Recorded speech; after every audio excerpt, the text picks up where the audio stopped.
dans cette émission quotidienne, on suit Mbappé à la trace. Alors certains, on en parle beaucoup, je me rends pas compte. Certains chroniqueurs de l'équipe du soir, et même je me mets dans l'eau, reprochent parfois à Mbappé, on va dire, son manque d'influence sur le jeu. On se dit, c'est quelqu'un qui a une stature planétaire, il marque et tout ça, il ne finit pas de marquer, et c'est magnifique.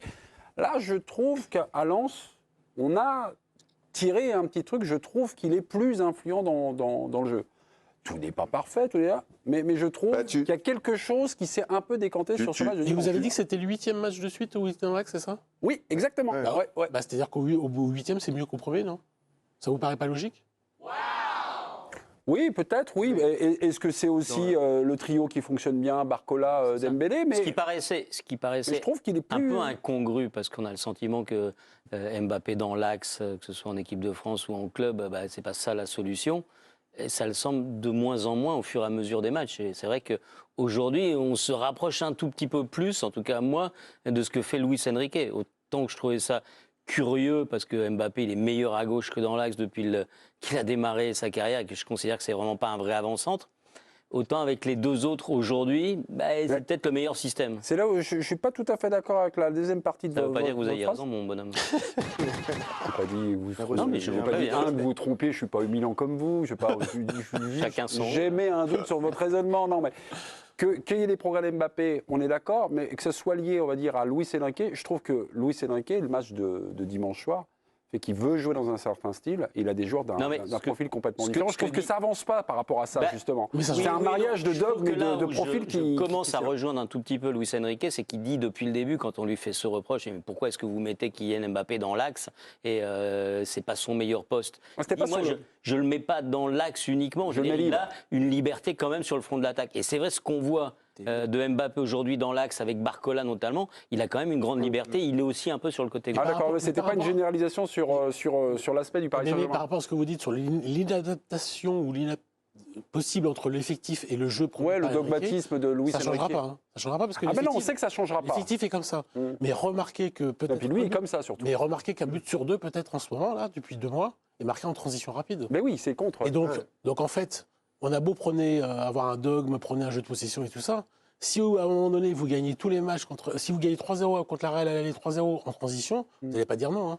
Oui, lui il dira j'ai pas été recruté pour ça, moi j'aime la possession, il fera son malin, il fera son fiero, mais s'il va en finale de Ligue des Champions qu'avec des buts en transition, il fera pas la Oui, mais là où ça me pose le problème, c'est qu'à Lens, ils ont subi, je crois, 17 ou 18 tirs.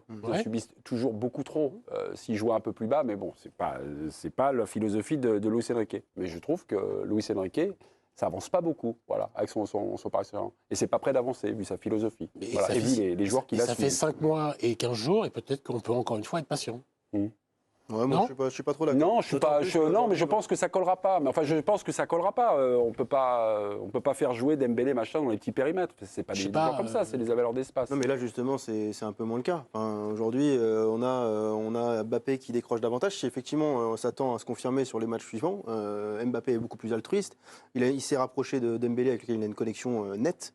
Et effectivement, c'est quelque chose que l'on remarque. Il y a Barcola, effectivement, qui permet de le libérer un peu plus Kylian. Moi, je trouve que ce que Luis Enrique met en place, et on l'avait déjà vu notamment avec Hakimi en début de saison, porte ses fruits sur des individualités et rejaillira davantage sur le collectif au fil des mois. Enfin, moi, je vois des choses qui évoluent. Le 4-3-3, il est clair sur le match de Lens, il est efficace. C'est l'intérêt du PSG. Enfin, je pense que tu exploiteras mieux les qualités de Mbappé là, maintenant. Quand tu avais un Messi, un Neymar pour combiner, un Messi pour donner des ouvertures et prendre de la profondeur, Mbappé pouvait être à gauche, il repiquait, il avait l'arc, si tu veux, lui étant la flèche. Il n'a pas ce joueur-là sous la main, Luis Enrique. Et moi, j'avais posé la question, je prenais comme exemple le match contre Monaco, où le PSG gagne quoi, 5-1, enfin de 4-1. Il y a 2, non 5-2. À la fin, il y a un 5-2, où Mbappé marque juste un but sur penalty, mais surtout le jeu penche à droite avec Hakimi et Dembélé, c'est un enfer. Donc le meilleur joueur du monde, le jeu penche à l'opposé du meilleur joueur du monde. Et c'était pas le seul match comme ça. Donc il y a un souci. Là, Mbappé, en étant axial, il n'est pas loin du côté droit si ça roule côté droit, il n'est pas trop loin côté gauche si ça roule côté gauche, et il a toute liberté. En étant à gauche, il est un peu dépendant du reste de son équipe. Et si ça penche à droite, avant qu'il ait le ballon, bon, alors quand ça déborde, il va piquer au centre, d'accord, mais c'est pas gagné, quoi, si tu veux. Mais Luis Enrique, il a touchera quand même beaucoup plus aussi de ballons. beaucoup essayé Kolo Muani notamment, et même Gonzalo Ramos dans l'axe. Et on ne peut pas dire qu'ils aient gagné quand même leur place d'avancement. Si c'est un des deux avait fait un début de saison canon flambé, et avait montré que ça... La chose serait peut-être il différente, serait- mais la question il se serait poserait avançant. quand même, parce que si tu as l'un des meilleurs joueurs du monde dans ton équipe et que le jeu penche à l'opposé de ce meilleur joueur du monde, de toute manière, quand tu as le meilleur joueur du monde, tu fais un système qui fait que le meilleur joueur du monde Oui. doit s'épanouir. Oui.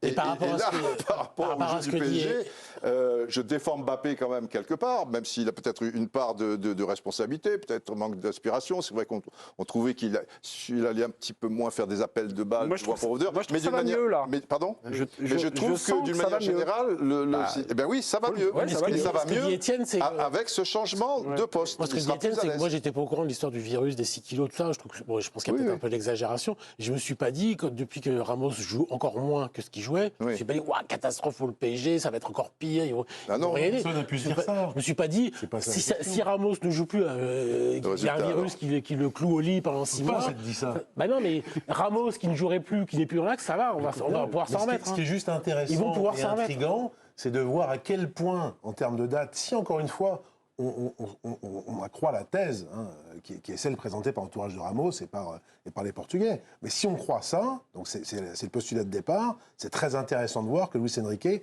attend que Gonzalo Ramos soit totalement indisponible pour installer Mbappé dans l'axe, qui, je le concède volontiers, Mais Ramos n'était pas titulaire. Non, mais je sais très bien, mais Mais dans ce Mbappé, cas- dans ce évidemment, cas-là, alors, attends, je termine Colomani juste aussi. là-dessus. Attendez, il sort la tête de l'eau. Mbappé, Ah bon Ça n'aurait pas ce sentiment-là. Mbappé, évidemment, 10 fois plus réaliste devant le but, Laissons-lui et la beaucoup plus sortir un adroit peu. que tous les Avant autres, que ce soit Dembélé, Barcola, Asensio et même Gonzalo Ramos, tous face au but. Mais ont ta bien vu théorie qu'ils serait avaient bonne un si ton problème. ami Ramos avait été fantastique avant, quoi. Et sa théorie c'est serait pas que bonne, c'est et ta théorie serait bonne, si qu'on je peux juge à la ajouter fin de la quelque chose saison. pour te remettre la tête sous l'eau, Oui, c'est si qu'on juge c'était surtout à la fin de la le saison, choix, si pas c'était le après choix un mois. prioritaire de Luis c'est Enrique vrai et Ramos, alors que Moi, c'était je plutôt rejoins Colomani. Étienne. Ou Barcola. Non, mais enfin, ça ne dit pas que ce soit Ramos ou Colomani le choix prioritaire. Ce qui est intéressant, c'est que Mbappé est installé dans l'axe et pour la première fois par Luis Enrique quand Gonzalo Ramos devient Ah indisponible. bah des fois, il y a C'est ça qui est intéressant. Jeudi dernier, il y a eu une Coïncidence. invitation l'équipe. Je salue le travail de Fourmi, d'Hugo Delon, qui évoquait Ah bah ça. le scepticisme Très de belle Fourmi, Luis Hugo. Enrique à l'encontre de Randal Colomani et de Gonzalo Ramos,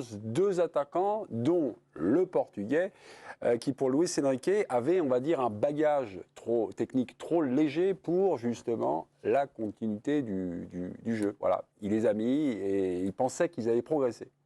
Et c'est l'indiscrétion, enfin en tout cas, c'est Luis Enrique qui dit qu'il a un doute, quoi. Ils n'ont plus progressé. Mais si- Jamais il confiera ça en public. Hein. Et Voilà. si le PSG heureusement. maintient ses offensives en transition, on peut estimer que c'est le grand perdant certainement des choix de ces dernières semaines. Parce que autant Randal Colomani a cette polyvalence, cette capacité à se projeter, prendre la vitesse, partir en contre, Gonzalo Ramos, dans ce que souhaite mettre en place le PSG aujourd'hui, est certainement le joueur qui a le moins de possibilités de jouer là, parmi les offensifs restants sur le banc. On vous écoutait, mais on avait un œil. J'ai entendu. On avait un œil sur le raz-de-marée, bien en ce tout que cas tu en disais. plateau.